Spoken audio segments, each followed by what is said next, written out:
Hey everybody, this week on the A-List Mission, we're talking about The Life of Chuck How to Train Your Dragon. and Materialists. And in the second half, it's all things How to Train Your Dragon. Thanks for nothing, you useless reptile.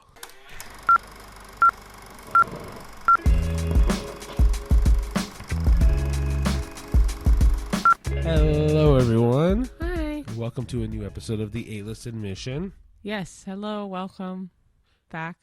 Yes, and if you're brand new to joining us at the A-List Mission, welcome. Thank you for joining us for the first time. Hopefully you go back and learn more about us. Like the first episode is all about us.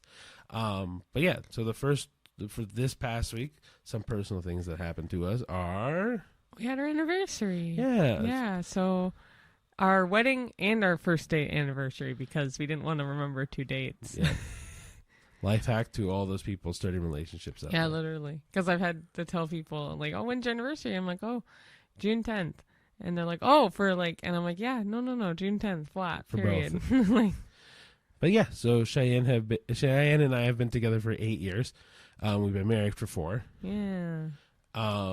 But yeah, man, it's weird for us because like every time I think about our relationship, it's been wow. This feels like it's been a lot longer than. But 8 also, years. like, not long enough. Or, like, Yeah. very short in time. So. And one of the things that Cheyenne and I kind of pride ourselves in is like, yeah, we still have our moments where we fight against each other, but a lot of it is just like honeymoon phase. Like, Yeah, and I hate when people are like, oh, you'll lose the honeymoon phase. Like, I remember when we first got married, so many people would tell me that. And I'm like, okay, like TikTok, I'm waiting. Yeah, Nothing yet. like, yeah, don't get me wrong. Like, there's still moments where like every couple does. They have their moments where we don't agree with each other all the time, and you've seen it on this podcast. So, but no, like for the most part, it's been very much honeymoon phase, and like I've loved every moment of it, and it's been nice to have someone that is like a partner through a lot of the hell that's going out in the world. And so, Especially through a pandemic. We got married during the pandemic, so yes, there's that. we'll rehash that quick. Like, so Cheyenne's dad is a pastor, and we managed to squeak our license in right before they shut it down again. Yeah. And so we got our license, we had our pastor. Yeah, he was a legal officiant, so. Yeah. And so we just got married in my parents' backyard. My brother is a film guy and like also takes photography and stuff, so he did all of our photos, recorded the wedding video. We had all of our bridesmaids and groomsmen and best men and bane of honor all on Zoom. Yeah, so they did the Zoom party, watch party. Yeah. And then it was just, other than that, it was just my parents, my brothers, and Cheyenne's parents. Beautiful sunny day. It was like the best type of wedding you could have. The best part of it was there was a loud motorcycle right through the middle of it, and it was so funny. But yeah, like we had a very simple. Yeah. It was a very simple wedding, very cheap. But like one of the things that me and Cheyenne both wanted to do was like do an actual like not wedding again, but like maybe like a a renewal of celebration. vows type of thing. Yeah. But yeah, that's kind of our personal news for this week. Yep. Not that like nothing happened. It was just that was the big one. I mean, me and Cheyenne also aren't very like, ooh, let's throw a party for our anniversary. We stayed in and watched Wayne's World. Yeah, we like Wayne's World. I never seen it actually. I loved that. So We can knew talk you'd about like it later if you want. But Mm. Anyway, yeah. So that's the major personal news. Now we'll go into some movie news. What do you want to start with? Dealer's choice. Okay, I'll do Gatto. All right. Okay, cool. So Pixar, as of yesterday, was it yesterday? Yesterday, which is June 13th, Friday the 13th.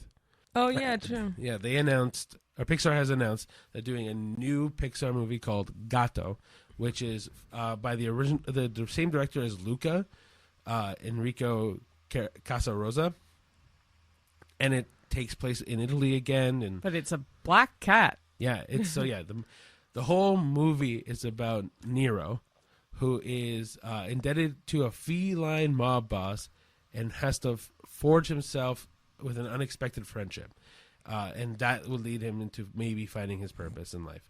But yeah, I think it's cool because like obviously we really like Luca, and honestly the director did a really good job. I think this movie's going to be interesting, and I like the approach again that Pixar is kind of I think minus one movie really prides itself in doing really original stories. And so I'm excited for it. Like, and the one I quote all the time that I don't like is, well, actually the two that I don't like would be Cars 2 and Lightyear. Mm-hmm. But I think it's going to be really cool to see like a mob boss and mentality kind of movie. But also at the same time, like I really do hope that this pans out well. I like original stories. I'd rather see more original stories than just like the carbon copy. They're also doing a similar trend like the Wild Robot and the Spider-Verse franchise. They're using more 2D hand-painted textures in this movie than earlier. It's more stylized than like earlier Pixar's. Gotcha. It's also coming out summer of 2027, so there are 3 Pixar movies ahead of that to look forward to. Yeah, so next week, Elio comes out. Then it's going to be Hoppers of next year. And then Toy Story 5 next year. Cool. Yeah. So that's all about Gatto. Next thing on the list is one I'm excited for. So Robert Eggers, if you know him, you know we were not huge fans of his Nosferatu, which I still want to give it another chance. Or Lighthouse. I'm not. Or The Witch. Yeah, we're not a fan of Robert Eggers too much. I've noticed there's a trend with him, so I'm gonna have to rewatch and see because the aesthetics of his movies I love, so I must be missing something. But anyway, he has been casted to write and direct a Christmas Carol movie for Warner Brothers, and right now top of the list to play Ebenezer Scrooge is Willem Dafoe, which I think is perfect. But Willem Dafoe's also been in like the last 4 movies of his.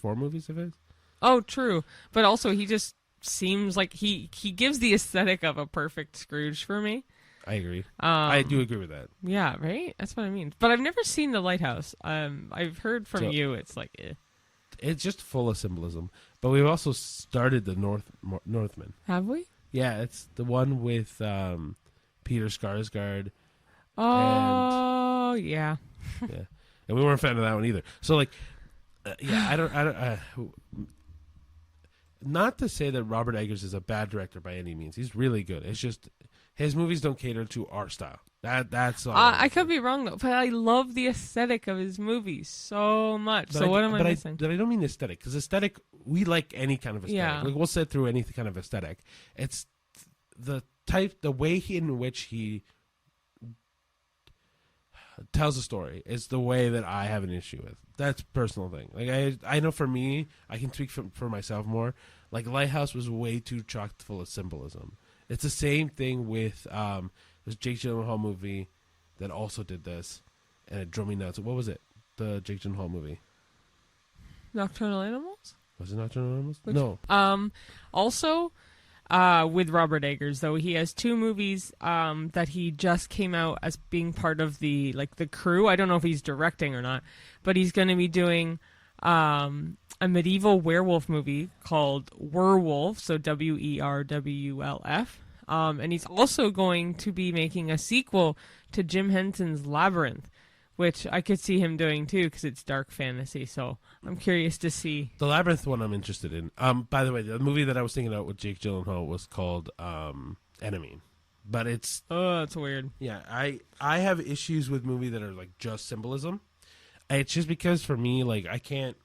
A lot of times I can't grasp onto a character as hard. Like for me, I need something to connect with. Yeah. And once the movie is kind of just fully symbolic, it's hard for me to connect. Okay, so the next one is more Pixar news.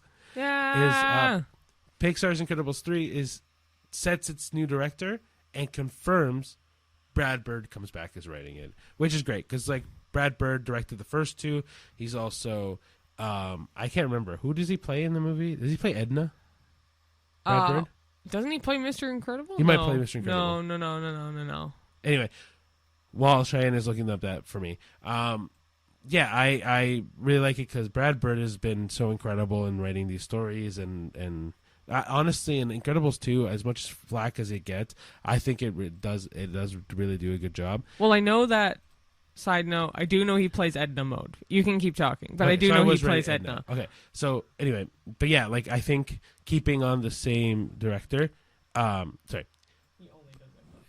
keeping on as the same director, or not the same director, same writer, and keeping him kind of like a through line throughout all three Incredibles movies, I think is a smart move for sure. The new director, what's the new director? The new director is Peter Sohn. He did The Good Dinosaur and he did Elemental. And a lot of people bashed on The Good Dinosaur, but I implore you to watch it because it's actually an excellent movie.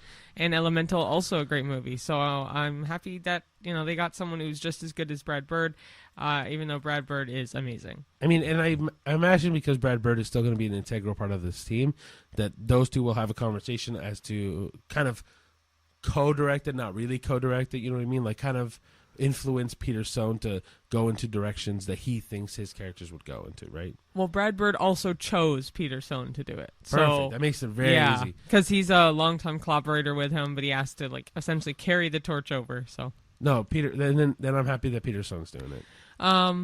So the reason why Brad Bird isn't coming back is he's just too busy. It's a plain and simple thing. So he's doing his own sci-fi noir called Ray Gun at Skydance, but he is doing 1906, which is a historical epic for Disney. It's been in and out of development for about 20 years now. So wow. He's very busy. Yeah. Do you think, I know the answer is no, but do you think Ray Gun has anything to do with Ray Gun, the breakdancer? Oh, I thought you meant like an actual ray gun. No, that's probably what this means. But I'm like Who's Ray Gun? Ray Gun is the breakdancer from Australia that did the Olympics. Yeah, the one that absolutely. I don't know any names with breakdancing. No, she did. It's a girl. She did. See, that's how much I know. The whole fucking kangaroo thing. It was hell? You missed it then. No worries, but that's okay. I don't care. Anyway, but yeah. So all in all, good news for Incredibles 3. You got an amazing, already established Disney director doing it. You got Brad Bird coming back to write it and to influence Peter Sohn in any way. Yeah. And then you're going to get your amazing cast of people coming back, most likely. And Peter Sohn is known as Brad Bird's protege, the mentor-protege type vibe. So he's now becoming his own mentor. It's very nice. Good. Okay, right. Last one. You're up. Okay, last one. We do talk about How to Train Your Dragon, the live action, later in our reviews, but for the preview days, so Wednesday and Thursday, it made $11.1 million. So $8.6 million on Thursday. Wow. And $2.5 million from early access Wednesday screenings, which isn't as common, too. That's crazy, though. Yeah, so in previews alone, it made $11.1 million. It's easily headed for first place over Father's Day weekend, especially. They're projecting $75 million, but it may climb higher just based on how it's already hit 11. Yeah, right? It has a 99% audience score on Rotten Tomatoes right now, but critics give it 77. We'll talk about our percentage later, essentially, but yeah, so it's one of the best showings of preview days of the year so far. So, and I mean, this is the first time I think me and Shannon have even seen preview numbers like this. Yeah. Like, not like that we've been keeping up, but like the fact that that's a announcement says a lot, because we've always looked up movie news for other movies and stuff, and no one has ever mentioned preview numbers. And so the fact that this is 11 million off of just Wednesday, Thursday is phenomenal for How to Train Your Dragon, I will say. Yeah. Cool. Okay, so that was our movie news, and with that, we'll go right into the movies. So we saw 3, one double feature and one not double feature day. Yeah. First one we saw was The Life of Chuck. Then we saw the obvious How to Train Your Dragon live action. And the last one was Materialists. So we saw a weird variety of movies, very different from each other. All decent movies. Like I don't want to. Oh yeah. Like I don't even. Like this week, I would say is probably one of the strongest weeks for movies. That's not going into our review at all. It's just kind of like, honestly, truly, like this is a good week for movies. Yeah. No, it was good. Cool. So without further ado, I would love to talk about the first movie we saw. Go for it. Which is The Life of Chuck. Ooh. The director is Mike Flanagan. So it's told in 3 interconnected acts, played in reverse. The Life of Chuck explores the mysterious emotional journey of Chuck Krantz, a seemingly ordinary man whose life unfolds through surreal and intimate moments that blur the lines between reality, memory, and imagination. Adapted from a Stephen King short story, the film is a poignant reflection on life, legacy, and the beauty found in fleeting moments. And talk about cast for this movie. It stars Tom Hiddleston as Chuck Krantz, Mark Hamill as Albie, who is Chuck's grandfather, Karen, is it Gillan? Karen Gillan. Yep. It is Karen Gillan as Carol, Jacob Tremblay as young Chuck, Chiwetel Ejiofor as the narrator, and then Mia Sarah as Chuck's grandmother. Yeah, we couldn't remember her name. Yeah. But I will say, there's like 4 actors that play Chuck in different levels of his life. Exactly. And it's crazy to see Jacob Tremblay in He's the so age much he is older. now. He's 18. So Cheyenne and I, because we've gone to movies so much in the last like 5-10 years, 8 years together, dude, we've seen Chuck, oh my gosh, Jacob grow, and it's weird. No, but there's a Chuck that's around like 12, and then there's a Chuck that's around like 17. And I thought the whole time that Jacob was the 12-year-old, and then he looked it up later and like, nope, he's the 18-year-old now. And I told Cheyenne when we were watching the movie, I'm like, you're like, whoa, Jacob, I thought it's Jacob Tremblay. He's so cute as the young one. I'm like, he's not the young one. Yeah. Cheyenne's like, what do you mean he's not? Of course he's the young one. And we looked it up, and yeah, it was just the older one. And I'm like, but I forgot just how much he aged. It's crazy. Man, well, because he hadn't hit puberty when he was like in his prime, right? So prime for a 12-year-old. Exactly. No, I think he's actually been in quite a lot of notable things for being so young. So I will say, I think he'll have a amazing future. Oh yeah, I mean, he already did a great job in this. Which this movie I absolutely loved. I think it was brilliant. It was amazing. It was all the things I wanted it to be. Even though I went in thinking, oh, I'm probably not going to like this. Amazing. Yeah. I have no other words. This is in my top 3 favorites for the year, hands down. Right now, my top 3 only has 2 slots filled, so I don't know my third one of the top 3. I made fun of Cheyenne told me this yesterday. She goes, this is my top 3. I'm like, okay, what's your top 3? And she goes, Better Man, this movie. Not in this order. No, Better Man, this movie, and I don't know the third one. So I'm like, so this one's in your top 2. Yeah, but I there is a third, anyway. Regardless, we'll figure it out. Anyway, it's brilliant. I mean, Cheyenne kind of said it all. This movie is just it's so beautiful. Like, first off, telling a story in reverse acts was a great idea. I think it really sets the tone for this movie. And for those that don't understand, like, the reverse 3-act thing, is you're literally watching, and it tells you on the screen, Act 3 first, then Act 2, and then Act 1. And by doing that, it tells the story in a very unique way, and it ties it into a beautiful bow at the end. Like, I went truly, without spoiling it, Cheyenne were like pointing things out in the last act that have to do with the third act, that like blend so well together. Oh, dude, it was brilliant. And the casting's amazing. Oh, absolutely. But the biggest thing for me was kind of like the thing that this movie teaches you is beyond words can describe. Like, it's the fact that like how, kind of like how the synopsis told us, like, life is so precious in those like fleeting moments, and how you can really grab from those, and like how to set yourself in the world around you, and how to find yourself in that, and the blending of different mentalities to have a self-serving view. It was so beautiful. It was so well told that, like, I honestly, like Cheyenne says, this is in her top 3. Like, this is easily in my top. I'm gonna say top 10, but like, that's really discrediting this movie. Like, I really do think this might be one of the top 2 for this year as well. Yeah, rating wise, this is a 9.5 for me. Yeah, 9.5. Yeah, like this is gonna be a movie where I might change to a 10 later. Oh, possibly too. But like, for me, it's on par with Better Man right now. I can't choose between the 2.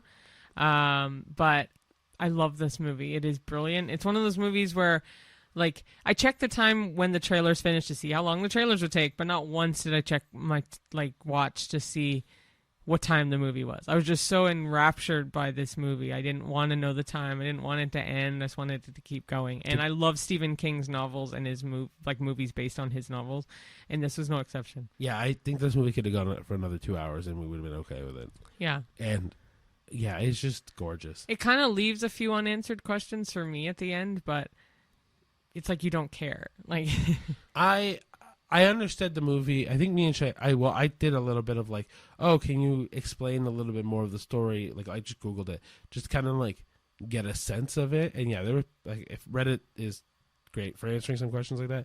And so Reddit gave me a few more answers to read into. And like, I really understood it even more beautifully by the end of it. But yeah, like, me and Shay are going to be tied on this one. It's going to be a 9.5 for me as well. And like, I think this has grounds to me to be the best movie of the year. Yeah. Yeah, 100%. Yeah. Cool.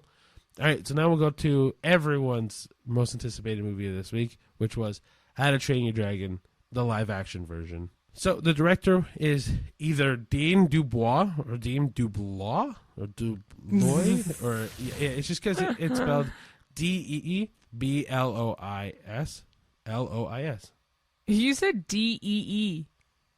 Deblois. Yeah. I think I spelled it right, but whatever. You'll hear it later. It's either going to be the yellow. So I think the L is probably on the silent side and go Dubois. Yeah. But he's Canadian, so maybe it's Quebec French last name. Yep. Anyway, as the story goes, it's set on the rugged Isle of Berk. Vikings have long hunted dragons until Hiccup, horrendous haddock. Oh wow, I didn't know his name. Yeah, that's cool. Okay, I didn't know his name. So Hiccup, horrendous haddock III, an inventive and thoughtful teen, downed a rare night fury. Instead of slaying it, he befriends the creature and names it Toothless, igniting a revolutionary bond. With the help of his friends and mentor, Hiccup's journey challenges his village's deepest fears and paves the way toward a better future. Yeah.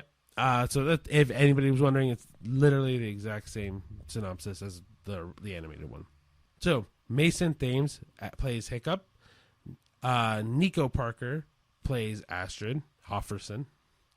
Gerard Butler plays Stoic the Vast. Nick Frost plays Gobber the Belch. Julian Dennison plays Fishlegs Ingerman. Gabriel Howell plays Snoutlout Jorgensen. Snotlout. I did say Snoutlout. You said Snotlout. Snotlout Jorgensen. And then Bronwyn James plays Roughnut, whereas Harry Trevaldwin plays Toughnut Thorsten, the two blonde twins. Yep. Cool. So that's the live action cast and synopsis. What do you think of this movie? It was okay. I really liked Mason, who played Hiccup. I thought his voice and everything was really good. A lot of people dissed on him for being Hiccup. I thought he did fine. Wasn't a huge fan of Astrid. I just wish she was blonde. I don't care about anything looks-wise except the hair. Just keep the hair blonde and I'd be happy. Because they're Vikings, so I just assume, that style or that civilization, keep it to what the movie has, or the original. I don't know. But I only mean it on the hair. Like, she did the rambunctious Astrid fine. Like, I have no angst against her acting or anything. Just like the hair. My opinion of this movie is I think it's a great movie. I think it's phenomenal. I think it does the same thing as the original. But to me, the thing that holds this movie back is that the original's better. I can't believe you said this one was phenomenal. I can't, because I love the How to Train Your Dragon. The original series is so deep and so thought-provoking. Okay. The whole it's trilogy. The exact same movie. Like, from beginning to the end, it is the exact same movie. The only thing that I thought maybe was different was the intro. I felt was shorter this time than the original. But that's just me. I don't think that's true. I don't know. Truthfully, it's the exact same movie. And if I had to rate it the same as the original, like if I went How to Train Your Dragon 1, the animated version, then this one, they're the same. I can't say one is better than the other. I have my opinions on certain things about it, but it has nothing to do with the actual story. Like, the story itself is the exact same. So they're both phenomenal movies. They both set the tone very well. If they do the whole trilogy live action, which I'm expecting them to do anyway, especially with the numbers that they raked in on previews. Yeah. I think I gotta be honest. Like, this movie was phenomenal. It does the same. It's the same story. It is the same story. My things with this movie that stray from the animated movie is that Cheyenne likes Hiccup. I think Hiccup looks way too much like a model in this one. And nothing against. Look, Mason Thames is going to have a brilliant future in acting in whatever he does, and I think he did a great job as Hiccup. My issue is, one, he looks like a model. Hiccup looks like a dweeb in the first animated movie, right? And he grows into a good-looking guy by the third movie. But at the beginning, he looks like a dweeb. I guess so. Right? Looks-wise, I guess, yeah. Right. His voice is pretty close. His voice, I'll give him. 100%. His voice, I'll give him. It was really nice to see Gerard Butler come back. Yes, he was the one person I was like really happy to see back. And Nick Frost does a beautiful job replacing Craig Ferguson. What was the other thing I had issues with? Oh, Toothless. This has no shot on. Sorry, this has no reflection on anybody that did the CGI for this. Toothless looks cuter animated. Yeah, like he looks more huggable, lovable, cuddlier, big eyes. Like right? It's just I think Toothless is still great in this one. But yeah, it was weird because I'm like literally watching the animated movie. It is the animated movie. It's just so weird. Right? So if you've seen the animated movie and we're hoping that something different was going to come from this, don't. No. Like, don't. It's the same movie. It's just retold. Like, and as much as like, and like, a part of me is, while watching this movie, was like, I kind of wish they did something different. But at the same time, and a lot of people are saying this online too, like, don't fix what's not broken, right? Yeah, and we always say that too. So why are we like, oh, I kind of wish it was a little different. I think at the end of the day, like, for example, the people have a lot of criticisms of the fact that we both liked Lilo and Stitch. Yeah. Right? Because Lilo and Stitch is the other live action movie remake of this year. They decided to change some things.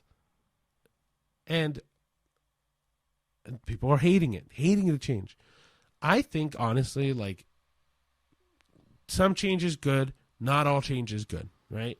Like, for me, giving Nani a life where she can become her own thing and not worry about Lilo and not worry about Stitch serves that character so much more than the original, right? But at the same time, yeah, you know what? People are like, oh, that kills the Ohana mentality, and I get that, but the thing is like the character just feels stuck after. Yeah, like she can barely afford anything in the original, and on top of that, now she has to deal with a pet and Lilo, and yeah, CPS comes by and tries to break that up in the original, but the aliens save her. Yeah, and this one, no alien is going to save her. CPS was still coming. Yeah. And so the fact that the neighbors were able to stand up and do it was phenomenal. Again, like, a lot of people are like, oh, well, why did we go through this whole movie when this could have been solved in the first 10 minutes? It's because it's a fucking story. Like, things have to go through its own curve.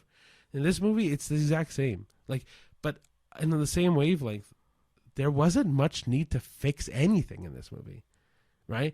There was something to fix in the original Lilo and Stitch, so they tried to fix it. People don't like it, whatever. This, what was there to fix? Yeah. Right? All the characters were fleshed out beautifully. All the dinosaurs, oh my gosh, all the dragons are the same. They act the same. They're all very personal. They all have their own personalities, and you can see that in this movie. The big dragon at the end of the movie. This is not spoiling anything because we're going to talk about How to Train Your Dragon in the second half, and if you've seen the original, you've seen this. But like the big dragon at the end, like, looks menacing and terrifying, and like, you know what I mean? All of it is the same. And it's just live action. Some people are like, oh, live action, maybe you get the real sense of dread. To me, it felt the same. Okay. What do you think? I thought it was a cute movie. I just preferred the animated style in a movie like this, not so much real life. And I think that's going to be the biggest thing that differs from our rating and like the rating of the animated movie. Because the animated movie, to me, is like, honestly like a 9 out of 10 in terms of like Yeah. animated movies. Like, and I mean that seriously. The overall trilogy, I'd give a 9 out of 10 for like, sure. It's beautiful. The ending's great. Like, it's all really good. This movie is gonna take just because it's live action, and it sucks that it is that, but it is that, right? It'd be the same thing if we did The Lion King. The original animated movie was amazing. The live action was useless. Like, I would give this one like a 7.5. Yeah, I'll do the same. Oh, okay. Yeah, like I think. Copycat today. Okay. Oh yeah, because I'm copying you. Rating wise, yes. Yeah, but that's because you go first. If I went first, I'd be saying you were copying me. You can definitely go first on the next one because we'll have differing numbers. So. Yeah, that's true. Anyway, it's your turn. Okay. So the last and final movie we saw was Materialists. It is an A24 movie, interestingly enough. Yes, I love A24. Yeah. Director was Celine Song. So Lucy is a savvy high-end matchmaker in New York who prides herself on pairing elite clients based on practical perfect match criteria. At an upscale wedding she reconnects with John Pitts, her emotionally resonant but financially struggling ex, while also catching the eye of Harry Castillo, a charming and wealthy new suitor. As Lucy navigates this love triangle, she confronts how much weight to give emotional depth versus material stability, forcing her to redefine what she truly wants in love and life. So, the main cast, there's 3. Dakota Johnson is Lucy, Chris Evans is John Pitts, and Pedro Pascal is Harry Castillo. There are other people, obviously, but the main 3 to note in this movie are those 3. And go. Do you want me to go first? I mean, I can go. I don't like romance movies of any degree, whether it's comedy, drama, whatever. I'm not a fan. This one was decent, and I appreciated the overall story. I only went to see it because, 1, the podcast, and 2, Pedro. I will watch Pedro in a suit any day. So, no, but it was cute. They honestly did a really, really good job. And A24 did a really good job because I actually liked this movie. So that's saying something, especially for romantic movies. So this movie I thought was really good. I think it did a phenomenal job of kind of like, so fitting that we're watching this week on the week of our anniversary, but like this movie to me kind of like, not that I ever needed a reset, like not a reset, like a readjust on like the focus of our relationship, but it somehow did that. Yeah, because you definitely, no offense, but you definitely give off Chris Evans' character. Yeah. And in some points I feel like I give off Dakota Johnson. I can't be the judge of that. You would. But. Yeah. I mean, I see that, but at the same, like for me, the thing is that like, especially in like, not to get like too worldview on this, but like, given the world that we live in and given the like the expense of everything and like the vastness of like, even when you hear people going on apps and like going, because I'd be honest with you, I've never been on a dating app ever. Yeah. Like I found Cheyenne before I guess that time really took off. Thank goodness, because I would not be about those either. No. So, but like knowing the struggle of people going through that now, and like people choosing not even to date anymore because of that and stuff like that, right? Like this movie really kind of, like, for those who are still looking, but also for people who have found like their person, this movie does a great job at like really setting a value on either one.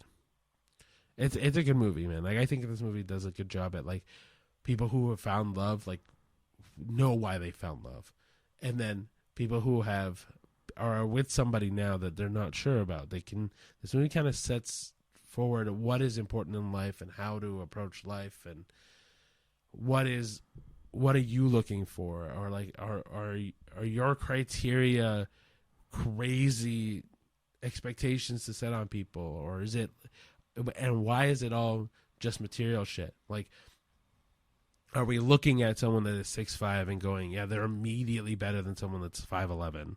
Are we looking at somebody that is like, oh, they have the new fucking Jordan shoe, or are they running? Who's that? Like, I'm not. Oh, I'm I thought that was a examples. person's name, Jordan Shoe. No, I'm like, are they wearing the new Jordan shoe, or are Oh. they wearing like an old pair of Converse? Like, you know what I mean? Like that kind of conversation some people take a lot from, and then some people don't give a shit about.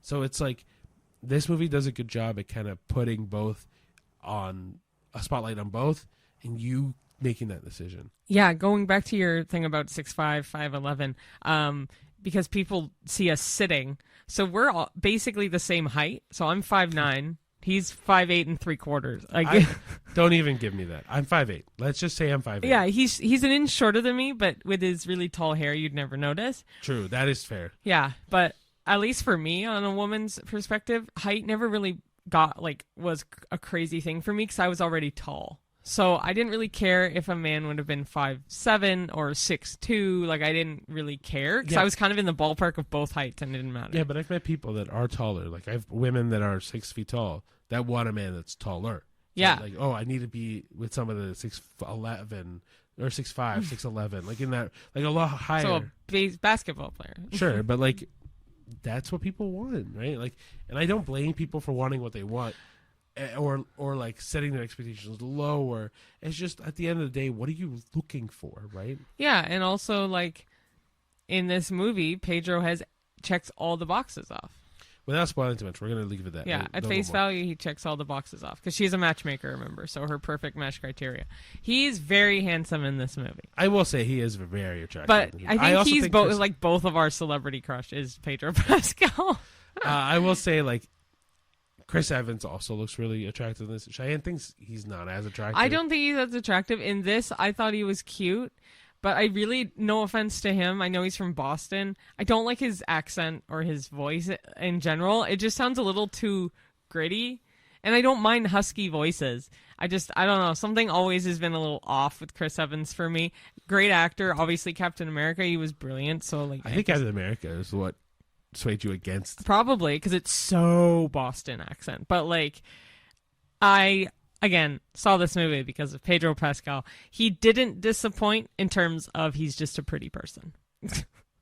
He's also a phenomenal actor. I know. I know that. I didn't want to go too much into his character, but he's a brilliant actor. Job. And outside of acting, he just seems like a really funny guy, like very chill.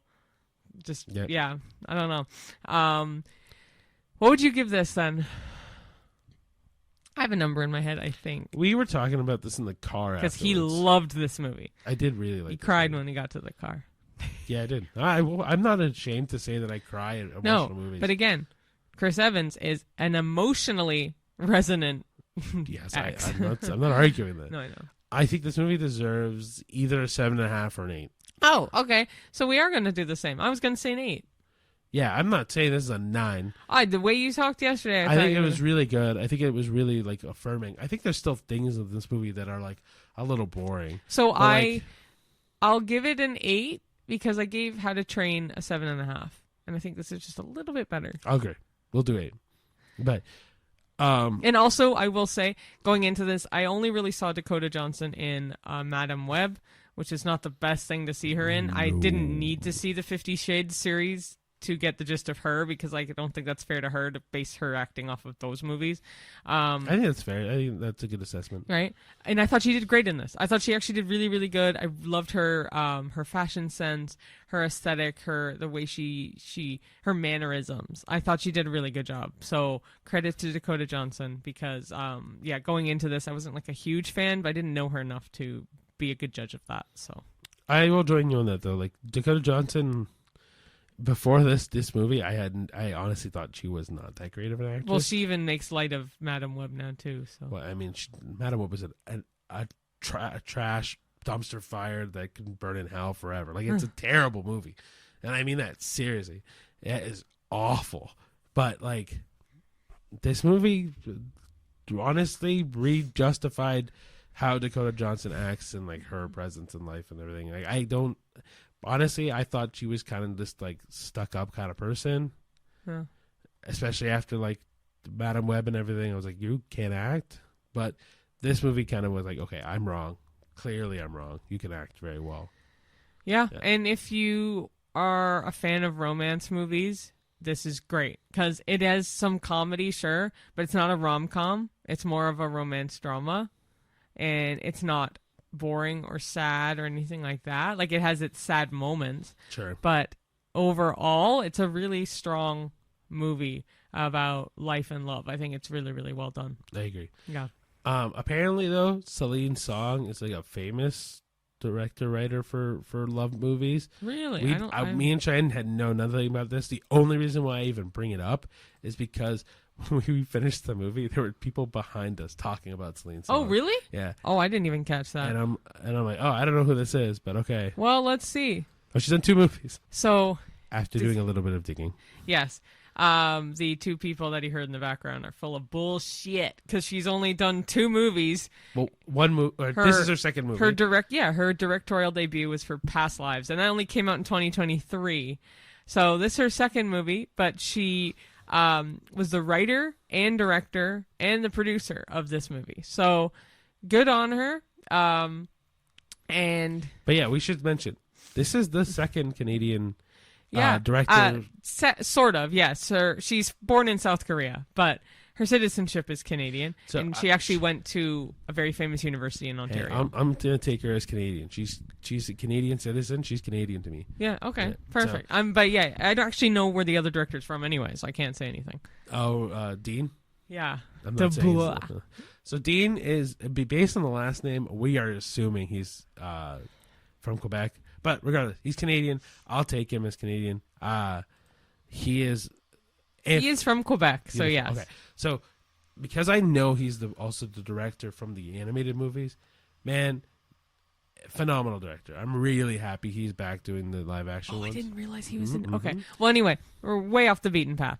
Materialists, I really liked overall, and I thought the director did a great job. Altogether, if we are going to recommend one movie, though, The Life of Chuck. The Life of Chuck. You know my thing with tattoos, and if a movie is that much of a favorite for me, I must get tatted. Tyler, we're talking to you. Yeah, because with Lisa Frankenstein, I saw it once, knew exactly I wanted a tattoo. Saw it a second time, I believe it was the next day, or the couple days after, not even. And then I have one on my forearm. So, but I will say, so if you're looking for a movie for yourself, The Life of Chuck is what our recommendation is. And then looking for one for kids, How to Train Your Dragon does no wrong. And then if you're looking for love, it's Materialists. Yes, and then based off our ratings, the worst will actually be How to Train Your Dragon, because it's The Life of Chuck, Materialists, and then How to Train Your Dragon. And How to Train Your Dragon gets the worst rating, but only because it's live action. Yeah, the movie, like the story is great. I highly recommend watching the animated, at least the first animated movie before seeing the live action. To get a sense of what's different about it. Yeah, and it's a lot funnier, the cartoon, because they can, but... Yeah. Well, speaking of the cartoon. Yeah, that was our first half. The second half is all about the cartoons. Yeah. And solely because, like, if we're talking about How to Train Your Dragon, it'd be... a travesty. Not to talk about the rest of the trilogy and the animated movies. Yeah. And we're not going to go to the TV show. There's multiple TV shows. We have not watched a lick of that. I didn't even realize there was a TV show. Just 2? I've read her book. So she had a book of dragons. I know she has How to Train Your Dragon and that whole thing. Did not read that. I've read the complete book of dragons or something. It's a hardcover shiny silver book with a That's blue why she grabbed it. Dragon. 100%. I didn't say anything. But no, I also just really liked the animated style in the book. So, but yeah, we're not talking about the TV shows. We know nothing about the TV shows. We are a fan of the whole series in general, like 1, 2, 3, but with nothing about. And knowing that Universal Orlando has made Epic Universe the new park, and they have opened a section which is the Isle of Berk. It looks great. Hopefully sometime next year when everything's kind of settled down, we can go. Not to get political, but we were planning to go and we had to cancel. The States is a whole thing. It's a lot of unrest that just not the vibe. So we're gonna wait till we can crossed. go and we can afford to go also.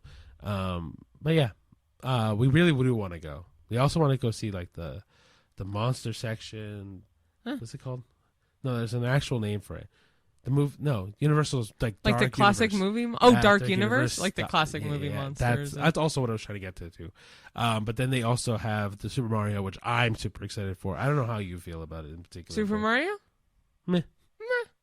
Like, Yeah. I like the overall aesthetic of the park section. I think it'll be fun. And the one I know Cheyenne is the most excited for is more Harry Potter. Yeah, I mean, hello. It's literally the Ministry of Magic, and it's the France stuff, or like, fuck. The You're not wrong. It's the France. the Fantastic Beasts, like Yeah, that whole yeah. section. I forget what they call it in it, but Let's say it's like the square, like the French the village. circle in the square. But no, it's we're really excited to go, especially Yeah. because we for three or four of the last whatever vacations me and Cheyenne have been to Universal. yeah, so it sucks. But We really do want to go today. This year. Today, yes, right now. But it's cool because you get to like walk through the flu powder and like all the things. I even upgraded the wands. I could go on and on. Universal, reach out, please. Anyway, there's There's let's 7 hone in. questions here. Let's own in. So Yeah. this one is, Cheyenne said 7 questions about the How to Train Your Dragon animated series that can get us into a full conversation about it and what we love about this series and all that fun stuff. Cool. All right. You want me to go first? Cool. So who's your favorite dragon and why? I mean, I could say Toothless because it's just Fair. he's the OG and he's just so freaking cute. His eyes and like he's like a puppy. He's so All right. cute. So if you weren't going to do Toothless, who would be your favorite dragon? I don't know. You got to think about it. One of the babies that Toothless and the Light Fury have. That is fair. Because I like Light Fury's very pretty. So probably that Light Fury. Light Fury? Cop out answer, but okay. Why? Name another dragon. I don't know their names. Yeah, exactly. But I know whose dragons is what. I know. Like Astrid's dragon looks cool and stuff, but I really liked in the third movie it's the first movie. The really big dragon that comes out of the mountain, the villain dragon. In the animated movie, it has a bunch of spikes on his head and looks like I love the look of that dragon. fair. It's a really cool, like well done dragon, yeah. Well, but it's also very menacing. Yeah. And I think it looks wicked. And the fact that you see, like, compared to the other dragons in the first movie especially, like this monstrous, huge thing come just crushing through a whole mountain. Like, it makes you go, holy crap, I didn't know dragons could be that big. Mm-hmm. So, and I think it also makes Stoic look fucking phenomenal. Yeah. Right. Okay. Go. Which How to Train Your Dragon movie is your favorite, and what makes it stand out? I think it's the second one. Why? What makes it stand out? Spoiler for the second one. Stoic dying. Oh, he dies in the second. I couldn't remember if it was the second or the third. Stoic dying is, to me, the ultimate sacrifice of his love for Hiccup. Yeah. Right? Because he doesn't die for anybody else.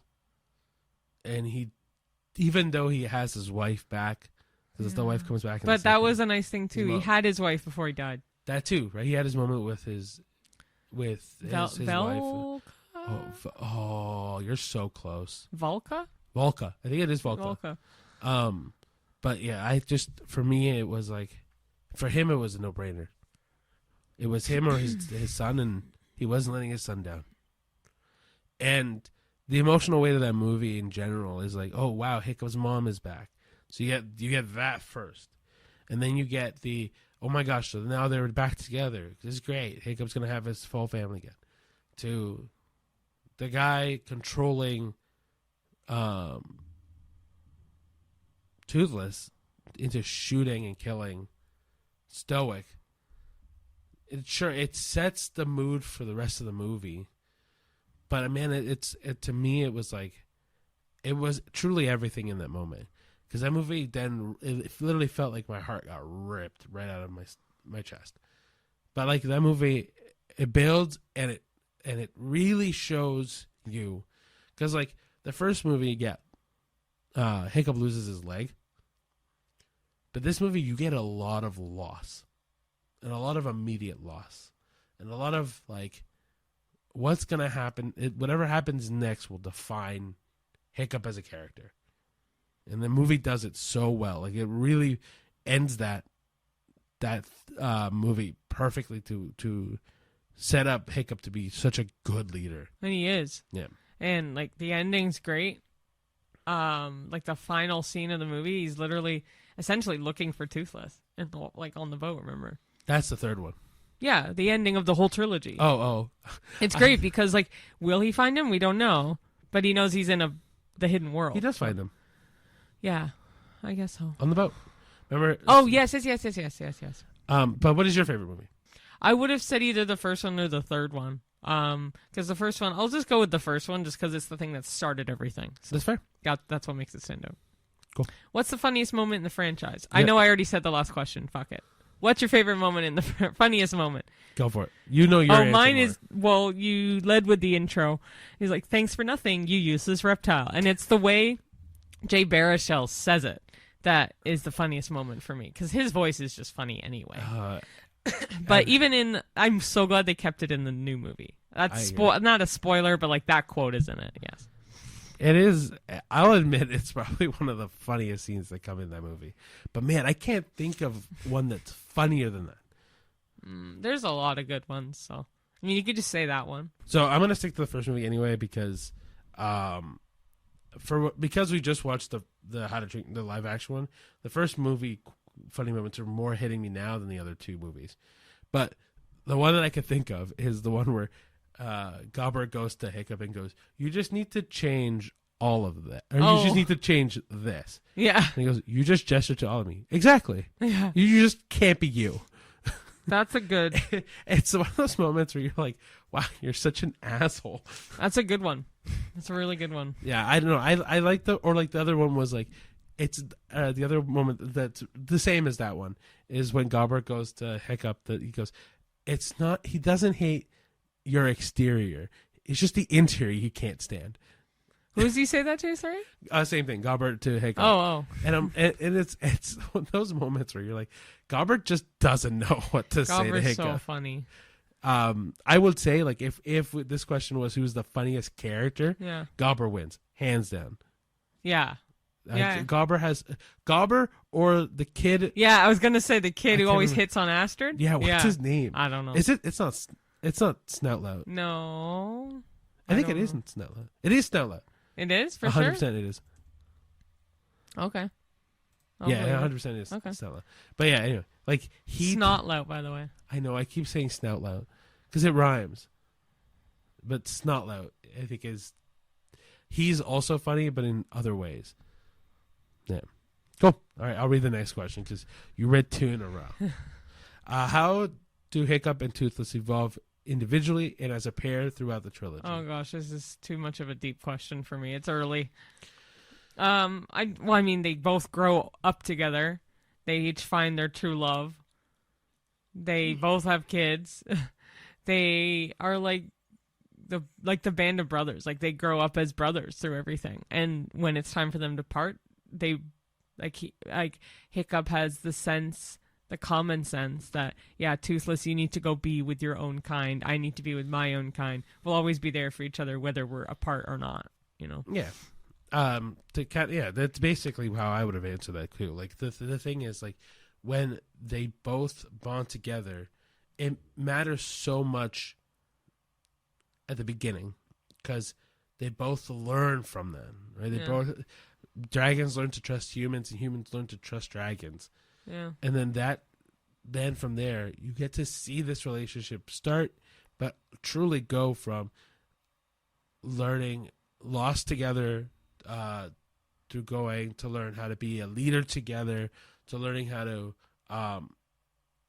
to adapt and learn and consistently grow like that together. And then when it's time for them to, or like when Toothless never interfered when Astrid and Hiccup met and their relationship together. But as soon as another dragon comes, Hiccup realizes he's being that burden for Toothless. Yeah. And yeah, like the selfish thing to do would be like, no, Toothless, you're coming with me. Forget this girl. But like he realizes he needs somebody to. And then he's holding back Toothless from really living the life he deserves to live. And so the fact that both of them can kind of And you can see Toothless question that decision too. Mm-hmm. Like Toothless goes, "Are you sure you want me? You're okay with me going?"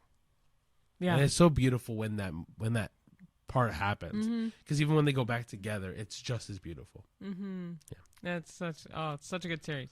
well, do you want to do you think Stoic was a good father? Why or why not? I think yes, because he just at the beginning they really make it known that they want him to be not a bad father, just like he wants the best for his son. He wants him to be top tier dragon slayer. That's just not what he is. But, I mean, it kind of proves that he is a good father by the second one. So yeah. But I think for me, like, if we stay even on the first movie for a bit, the thing is that, and no one really thinks about this, especially as a kid, right, when you watch these movies, but Stoic is doing this by himself, right? Yeah. And he knows that his mom, or Hiccup's mom, would be better at being the more nurturing kind of person. But Stoic doesn't have that instinct in him. Mm-hmm. And he's doing the best he can to help grow Hiccup into being a very responsible, mature human being, as well as, like, because they're Vikings, being able to take care of himself. Mm-hmm. And he can't do that on his own, right? And so Stoic keeps pushing him, like, and then on top of that, especially at the very beginning of the movie, it's just like, just hide. Don't come out. Just hide. Yeah. We don't have to worry about you. Just hide. So I think Stoic becomes a better father. Yeah. But I think he's trying his best. Yeah. Yeah. Yeah. Cool. Do you think humans and dragons could have peacefully coexisted long term, or was Hiccup right to let him go? They could have easily peacefully coexisted, but Hiccup knew it was better to let them go because they needed their freedom just as much as humans had their freedom already. Yeah, I think the same thing. Like, I agree with you completely. I think the third movie also puts that into perspective when they're trying to find a place to hold all of these dragons and humans, but then at the same time not be a target, right? Because remember, that guy is just chasing them, trying to kill all the dragons, right? Especially the Night Furies. But I think, like, the reality of it is that, yeah, they could have absolutely coexisted long term if they both had space to do it. Yeah. But they just didn't. And on top of that, Hiccup wanted to make sure all of those dragons had a place to call home. Yeah, and exactly. they really didn't. No, because for Hiccup, it'll always be Burke, really. Yeah. But there's just not enough space. But I think it was right for him to let them go. I agree. Okay, last question. Is the ending of The Hidden World hopeful or bittersweet? And what message does that send to viewers about growing up? I think it's hopeful. Okay. I think it's both, but the answer to me, I'm going to say is hopeful. Because it's bittersweet because letting go is never easy. And like even in the real world, right? As you grow up, you'll lose friends and, like, you'll lose contact with people that you were really close to at one point in your life. And yeah, that's bittersweet when you go back into it. But the hopeful part of it is like especially even for Hiccup, if like, he will grow and have his own life and focus on his life and his people, and he'll grow. He'll have the kids that he has will be phenomenal human beings. But that he will never lose his love for Toothless. That is not going away ever, right? And if it's a friendship that'll last the test of time, like you see on the boat, when he comes back to it, it's immediate. Mm-hmm. Like, as soon as Toothless smells Hiccup, eyes widen again, this playful demeanor comes back in. So cute. It is gorgeous. Yeah. Right? So I think the message that it sends to viewers about growing up is that if you have a friendship that'll last the test of time, you don't have to worry. Yeah. And I think that, like, echoes me and Cheyenne too. Like, I know some of my friends that I have that I haven't talked to in, like, years sometimes. But I know that if I call them up tomorrow or today, they'll answer and we'll chat for hours. Yeah. And that doesn't mean that, like, I love them any less. No. It's just our relationship. Yeah. And he has his life and I have my life, or, like, my friends have their lives and I have mine. Yeah. But it doesn't mean that we're getting in the way of anything. And, like, when we reconnect, it's amazing. That's so true. Yeah. What do you think? What? Is the ending hopeful or bittersweet? Yes. Both. No, I agree with you completely. Because I have the same thing. Like, there's a couple friends I have that, yeah, don't see them often at all.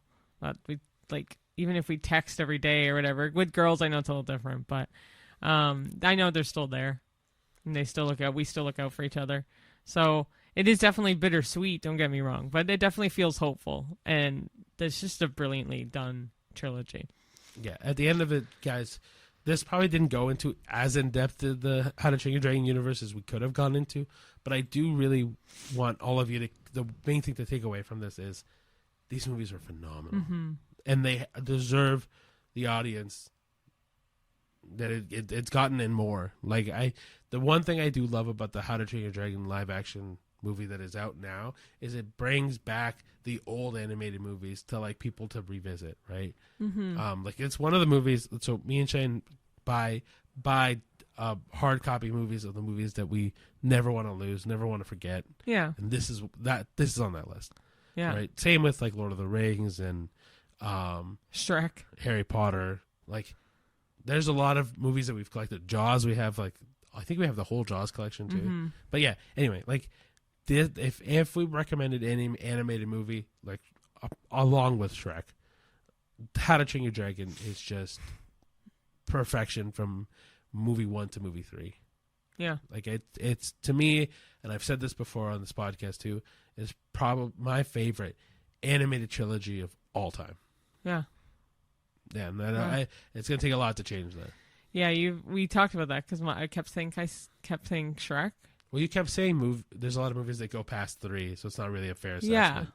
But I think if we take the first 3 movies of any other movie series, Kung Fu Panda, yeah, like even Kung Fu Panda, I think the first 3 movies in Kung Fu Panda versus How to Train Your Dragon, How to Train Your Dragon kills it. Yeah. Yeah. Anyway, we've gone on long enough on this podcast. So we'll start wrapping up now. So thank you, everybody, for watching. If you want to follow us on anything else, we have a Twitter, we have a Facebook, we have an Instagram, we have, obviously, YouTube, Spotify, X, Threads, Letterboxd.